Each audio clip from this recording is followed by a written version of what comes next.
នឹងឲ្យសួស្តីបងប្អូនទាំងអស់គ្នាដើម្បីបង្កើត Apple ID ឬក៏ iCloud នឹងដើម្បី download កម្មវិធីបានយើងមានខ្លីៗបងតាមនាទីជាងយើងអាចបង្កើត Apple ID បានហើយចុះកុំឲ្យខាតពេលយូរយើងទៅទស្សនាទាំងអស់គ្នាបាទដើម្បីបង្កើត iCloud បានយើងចូលទៅកាន់ setting ហើយយើងចូលកន្លែង account ហ្នឹងមក Apple account ហ្នឹងហើយយើងជ្រើសរើស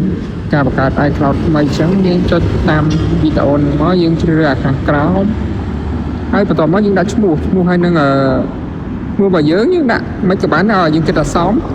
ហើយជ្រើសរើសថ្ងៃខែឆ្នាំកណ្ដាលយើងយកធ្វើម៉េចឲ្យបានគ្រប់អាយុ18ក្រោម18គេអត់ឲ្យទេ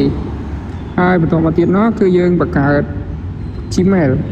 iCloud របស់យើងហ្នឹងធ្វើម៉េចបង្កើតដាក់កបោជាន់គេអញ្ចឹងយើងដាក់មកតាមដែលយើងចង់បានមកហើយធ្វើម៉េចកបោជាន់របស់គេព្រោះតែជាន់របស់គេគឺវាអត់ឲ្យទេហើយយើងចុចបន្តទៀតទៅបន្តមកទៀតគឺយើងដាក់ password យើងដាក់